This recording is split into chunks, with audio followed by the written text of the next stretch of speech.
There's a kind of manipulation that doesn't sound like manipulation at all. It moves quietly like a breeze through curtains, barely noticeable, yet it chills you to the bone. It sounds kind, caring, gentle. Sometimes heartbreaking gentle. You meet someone who never raises their voice. They don't insult, they don't threaten. They just sigh, softly, look down, shake their head, and somehow you start to feel like you're the one who did something wrong. It's strange how guilt can grow from silence, no screaming, no drama, just quiet. Disappointment that wraps around your mind like a fog. Most of us were taught that narcissists are loud, arrogant, larger-than-life tyrants. But that's only half the truth. The most dangerous kind, the one the Stoics would call the mask of virtue, is the quiet narcissist. The covert one. They don't crush you with power. They convince you to kneel willingly. They don't destroy you with anger. They drain you with sweetness, and the scariest part? They make you feel guilty for wanting to walk away. When you finally start to realize what's happening, your first thought isn't "I need to escape." It's "I can't hurt them." That's the trap. A cage made from your own compassion. Tonight, we walk into that cage together, not to suffer it again, but to understand it, to name it, and to leave it behind with eyes wide open. We'll expose 3 hidden patterns, 3 quiet traps that twist empathy into obedience. And as we do, we'll see the Stoic way out: calm perception, disciplined compassion, and the courage to let silence be stronger than guilt. The calm before corruption. In every manipulation, there's a beginning that feels like peace. They arrive like a friend of the soul, soft-spoken, patient, self-aware. They seem to listen more than they speak. They tell you they've been hurt before, that all they want now is honesty, kindness, real connection. You nod. You relate. You lower your guard. It feels refreshing, like meeting someone who finally gets it. But slowly, piece by piece, you start to notice that every conversation bends toward one direction: theirs. If you mention a problem, they suffer louder. If you share a success, they look wounded, then humble, then guilty, until you apologize for shining. And when you finally ask what's wrong, they whisper, "It's nothing. I just feel like I give so much and maybe I'm not enough." You rush to reassure them. You tell them they're wonderful, caring, good. And right there, between your sympathy and their silence, the first chain clicks shut, the mask of noble suffering. They'll say, "I just try to do the right thing. I forgive everyone. I care too much." It sounds holy, almost spiritual. It's not kindness, it's marketing. They build an image, the saint who keeps giving in a cruel world. And you become their audience, nodding as if witnessing virtue. Marcus Aurelius once warned, "Waste no more time arguing about what a good man should be. Be one." The covert narcissist doesn't want to be good. They want to appear good. Act 1 of their story is always the same: "I'm kind, loyal, misunderstood." Act 2: "The world has betrayed me." Act 3: "But I forgive everyone because that's who I am." It's a performance. Repeat it until you confuse endurance with purity. When someone tells you how much they've forgiven, believe their actions, not their words. True forgiveness is silent. It frees false forgiveness chains and reminds you forever what you owe. The birth of guilt, you begin to mirror them. Their sorrow becomes yours. You start saying sorry for things you didn't do. You start walking on emotional eggshells. And when you finally gather the courage to set a boundary, they tilt their head, sigh, and say something soft like, "Wow, I didn't think you were that kind of person." Right there, instant guilt, no shouting, no threats, just the sting of disappointment that makes you question your own goodness. This is what Seneca meant when he said, "The greatest bondage is to be a slave to another's opinion." They build that bondage with your own empathy. You think, maybe I overreacted. Maybe I'm being selfish, but ask yourself, when did caring for someone start to feel like breaking yourself in half? A story of Anna once told me about a man everyone admired for his kindness. He never raised his voice, never refused help. He was the good guy. When Anna got frustrated, he would smile gently and say, "I understand. You're just tired. I forgive you." Forgive her for what? For having emotions? For being human? Over time, she stopped expressing herself. She apologized for crying. She apologized for disagreeing, until one day she realized she was apologizing for existing. That's how the covert narcissist wins, not by breaking your strength, but by convincing you that using it is cruelty. The Stoic view of compassion. The Stoics taught that compassion without discipline is chaos dressed as virtue. To help others, you must first remain whole yourself. Epictetus said, "If you want to improve, be content to be thought foolish and stupid." Sometimes, that means letting people think you're cold when you're merely calm. It means not rushing to fix someone who bleeds for attention, not truth. Compassion isn't about rescuing everyone, it's about refusing to drown with those who won't swim. We often confuse peace with guilt. We think if we just try harder, love harder, give more, everything will return to harmony. But harmony built on guilt isn't peace, it's submission. And the Stoics knew this centuries before psychology gave it a name. To them, emotional freedom began with clarity, the ability to see the world without the fog of someone else's pain. When you see clearly, guilt loses its grip. Deeper into the noble suffering mask, when pain becomes holy, truth becomes hostage. That's how it works. The covert manipulator doesn't want pity once. They want it forever. They build their identity on it. They feed on it, and they wrap it in virtue so beautifully. You feel honored to carry their sorrow. They say things like, "I don't expect much. I'm just tired of being hurt. People always take advantage of my kindness." Their voice trembles just enough to sound sincere. Their eyes glisten in just the right way. And in that moment, something inside you shifts. You begin to feel protective. You think, this person needs me. This person has been through so much. Maybe I can help heal them. But healing is not what they seek. What they seek is a witness, an audience for their suffering. Someone who will stand there, hands open, heart exposed, ready to absorb the pain they never planned to release. The performance of pain. The Stoics warned about this kind of performance. Epictetus said, "Don't explain your philosophy. Embody it." In other words, don't tell me how much you've endured. Show me how calmly you've grown from it. But covert narcissists don't grow. They recycle. Every story is a loop. The same betrayal, the same heartbreak, the same villain. The names change, but the script stays the same. And if you listen long enough, they start to train you. You learn when to comfort them. You learn when to reassure them. You learn that if you don't, they'll sink into silence, that heavy, punishing quiet that makes you feel cruel. It's a form of emotional conditioning. They reward you for playing savior and punish you with guilt when you stop. And before long, you forget that you have needs too. You begin to think that love means constant repair. The martyr of goodness, Marcus Aurelius, wrote, "The best revenge is to be unlike your enemy." And yet, we often find ourselves trying to outgive those who exploit giving. We think if we're just a little more patient, they'll finally see how much we care. But the truth is, they already see it. That's why they chose you. The covert manipulator picks empaths the way a wolf picks its prey, not because you're weak, but because you're warm. They need your warmth to survive. And the colder they feel inside, the more they drain from your flame. You start believing their sadness is your responsibility. You start defending them when others question them. You tell your friends, "You don't understand them like I do." But deep down, a whisper grows. A doubt. Why does caring for them feel so heavy? Why does their peace always cost mine? The way to false virtue. The Stoics valued virtue above all else, but they defined it differently. To them, virtue was strength guided by wisdom. It wasn't weakness, disguised as compassion. Real virtue doesn't make you feel smaller. It doesn't make you beg for peace. It doesn't make you carry the world for someone who refuses to walk. Seneca said, "A wise man is content with his lot, whatever it may be, without wishing for what he has not." But the covert narcissist is never content. They live in constant emotional debt. No matter what you give, it's never enough. You could spend years listening, fixing, giving, and still they'll sigh and say, "You just don't understand me." That's their magic trick, turning infinite care into permanent insufficiency.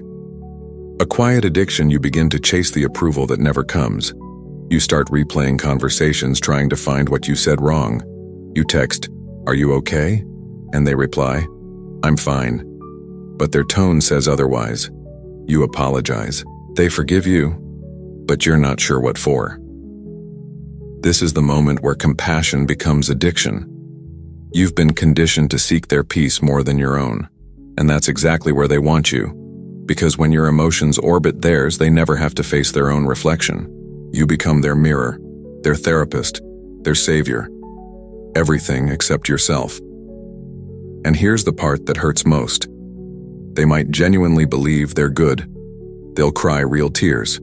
They'll hug you tightly. They'll say they hate seeing you upset. But it's not you they're mourning. It's their loss of control. When you stop feeding their ego, they grieve the supply, not the connection. The Stoic breakpoint.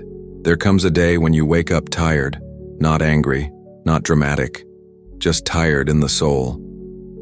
You look in the mirror and realize your light has dimmed. You used to smile easily. You used to feel grounded.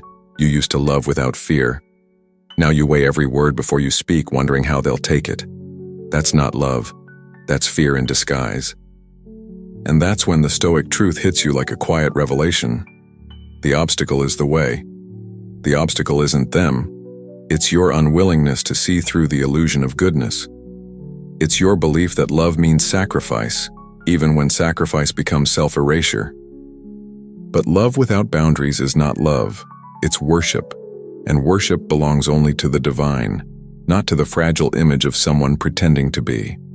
The moment of clarity, picture this. You're sitting across from them. They're telling another story about how unfair life has been. You listen as always. You nod as always. But this time, something changes. You don't interrupt. You don't comfort. You just observe. And for the first time, you see it. The performance, the pattern, the rehearsed pauses, the calculated vulnerability. It's like watching a magician repeat a trick you've already learned. You feel pity, not for them, but for the years you spent mistaking their control for connection. And instead of reacting, you breathe. That breath is your awakening.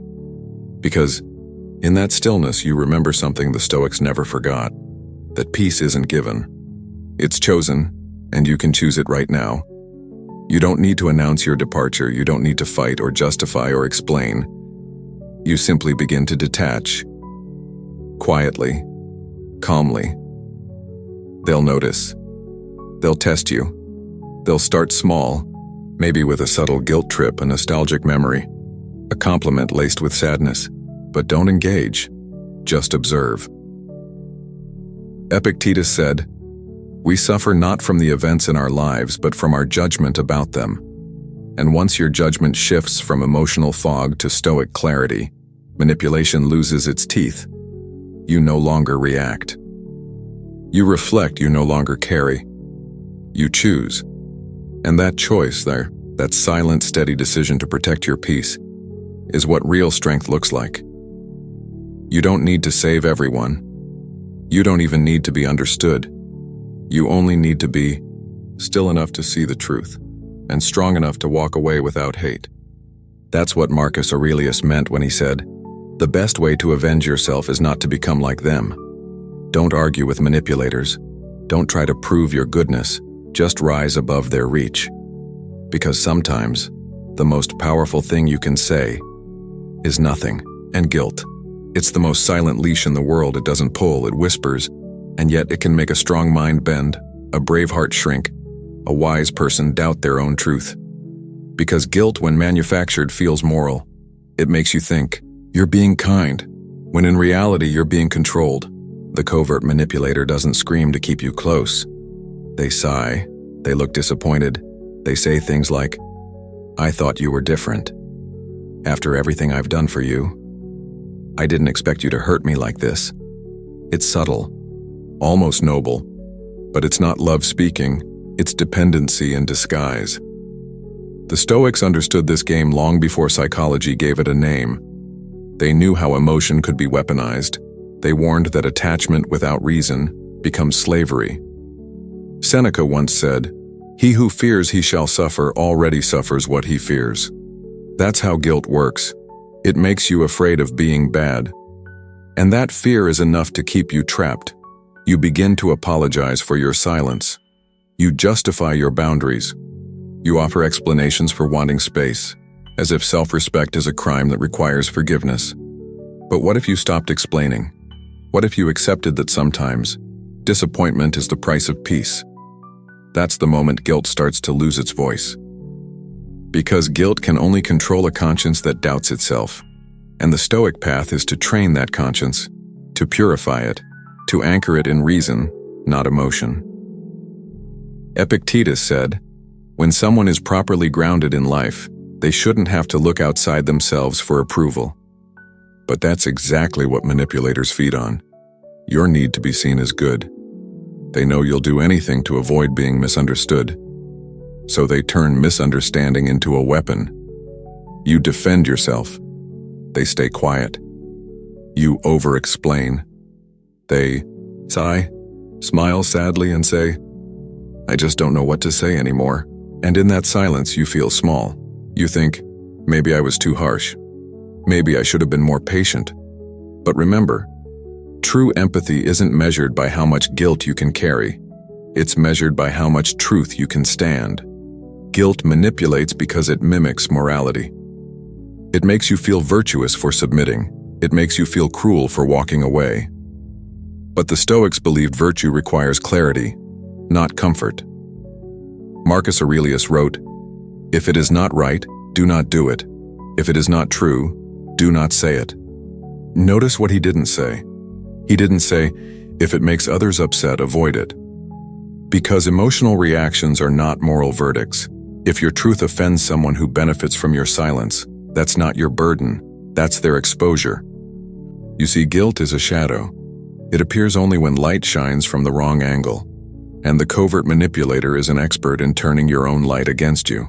They make you feel seen. Then slowly, they make you feel selfish for needing to see yourself.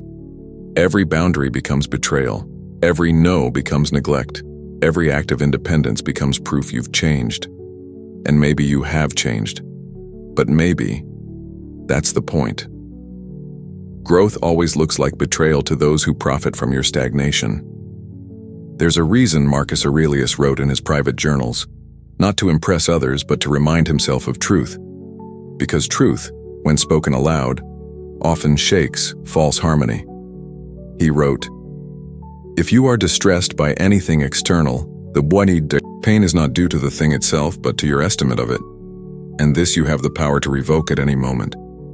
You can revoke guilt, you can revoke permission, you can revoke your role as the emotional caretaker in someone else's illusion.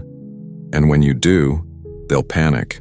They'll say, you've become cold. They'll say, you're not who you used to be." But they're right, you're not. You're no longer feeding the ghost of who they want you to be.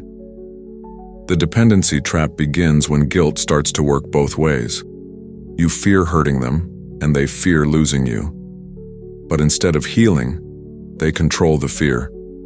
They use sadness to summon sympathy. They use tears to demand devotion.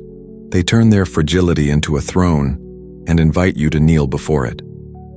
But the Stoics knew, fragility can be sacred, but not when it's used as currency. Real vulnerability invites connection. False vulnerability demands servitude, and if you listen closely, you'll always hear the difference. True vulnerability says, "This is my pain." False vulnerability says, "You caused it." Dependency feels like love at first. It feels intimate. It feels deep. It feels like your hearts are intertwined, like destiny itself is keeping you bound. But it's not destiny. It's dopamine. It's the chemical high of rescue and reward, followed by the crash of guilt and distance.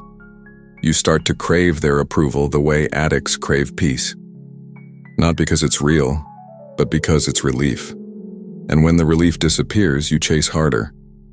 The Stoic way is not to destroy emotion, but to reframe it. To see every craving as a teacher, every obsession as a mirror showing you where your power leaked out. You don't fight dependency by running, you dissolve it by observing.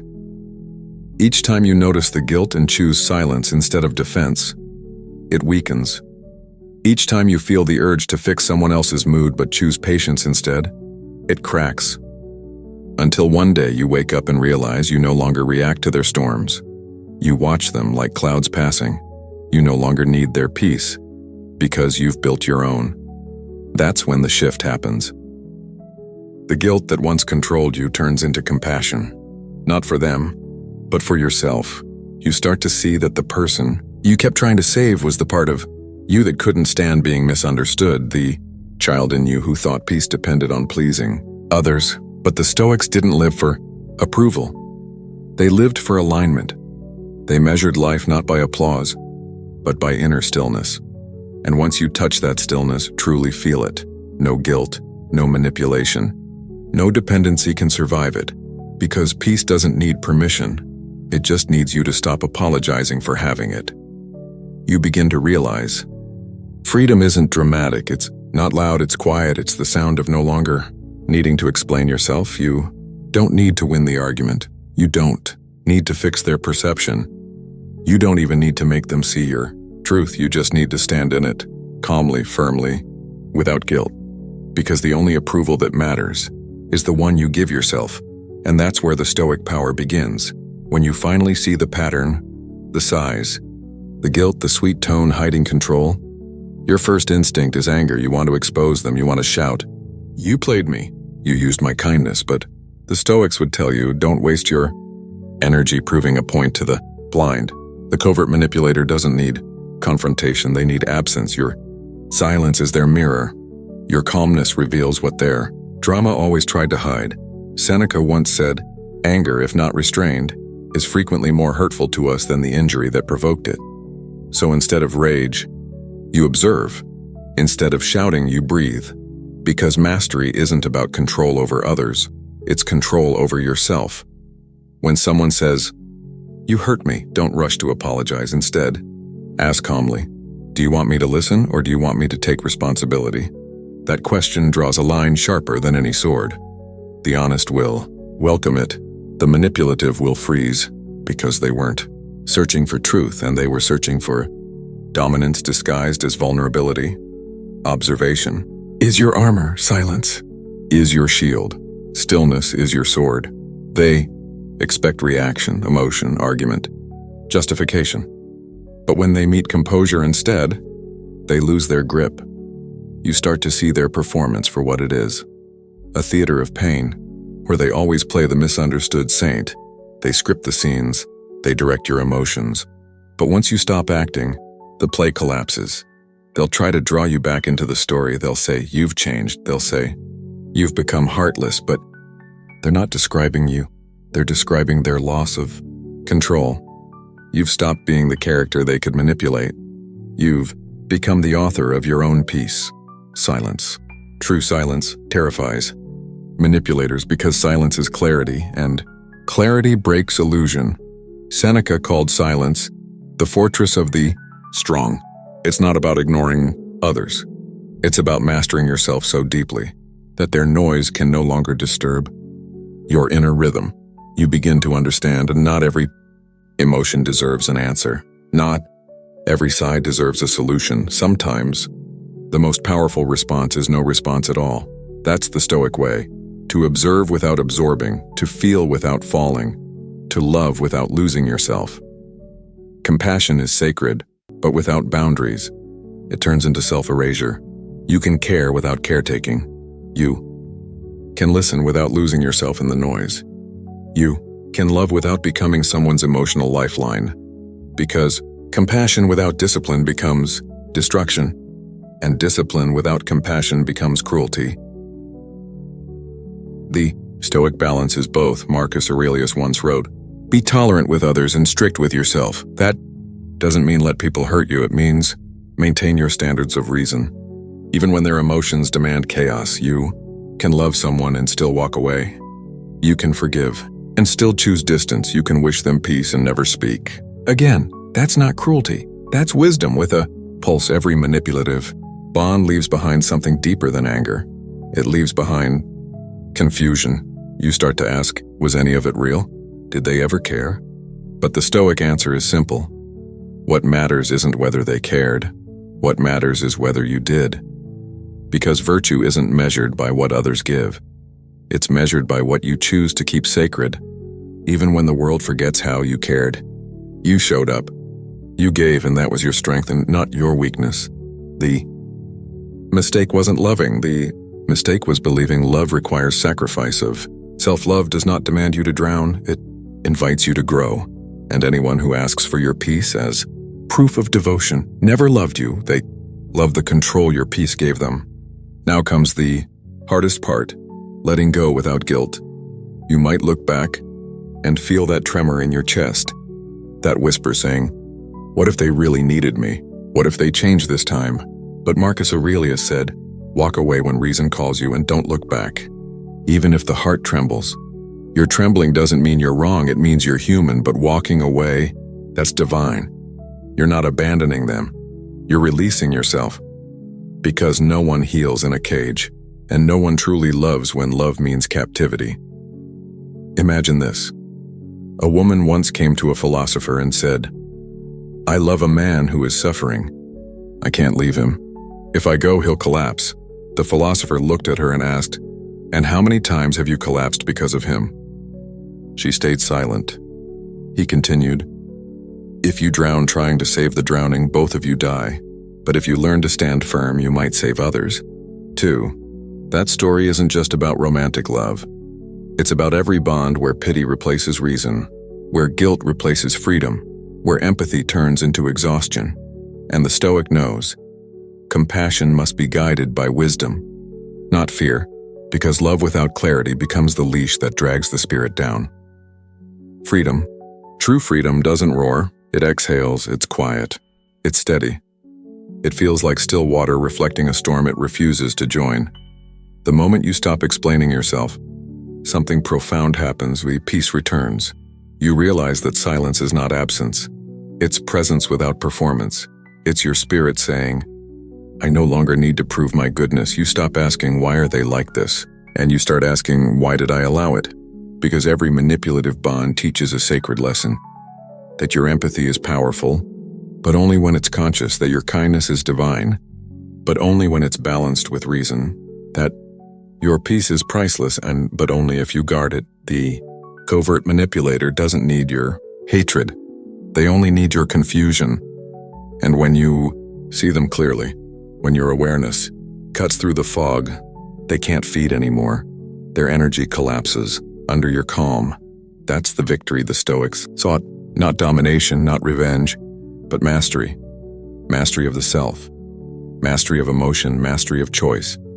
So when the guilt returns, as it always does, breathe. Remember this moment, this clarity. You owe no one your exhaustion. You owe no one your endless fixing. You owe only truth to yourself. Because the greatest act of strength is gentle detachment, the quiet refusal to participate in someone else's chaos. And when you do, you don't lose compassion. You refine it, you raise it from emotion to wisdom. That's what Stoicism was always about. Not coldness, but clarity. Not indifference, but disciplined empathy.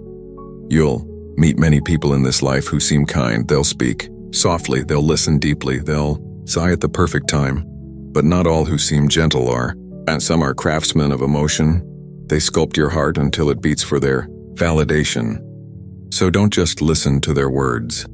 Pay attention to how you feel after they leave. If you feel peace, they're genuine. If you feel guilt, they're feeding. The body always knows what the mind refuses to admit. That ache in your chest after every conversation, that's your intuition knocking, saying, wake up. This is not love. This is control. Remember, you don't owe your energy to anyone who feeds on it. Your silence is not weakness. It's wisdom in motion. Your boundaries are not cruelty. They're the architecture of peace. And your calm? That's your superpower. Because every time you choose calm over chaos, you're already winning the war within. So take a breath. Stand taller. Look inward. The manipulator's greatest fear isn't your anger. It's your awakening. Because once you see the pattern, you can't unsee it. Once you taste peace, you can't return to noise. And once you master yourself, no one can ever master you again. If this message spoke to you, leave your thoughts below. Share the moment that hit you hardest. And if you're walking this stoic path of awareness, self-control, and inner peace, then you're already part of something rare. Watch the other videos to sharpen your mind, to train your emotions, And to build that quiet strength the world can't shake, and if you haven't yet, subscribe to Stoic Spark for more daily Stoic wisdom, the kind that keeps you calm in chaos and grounded in truth, because your mind, once mastered, becomes the safest place on earth.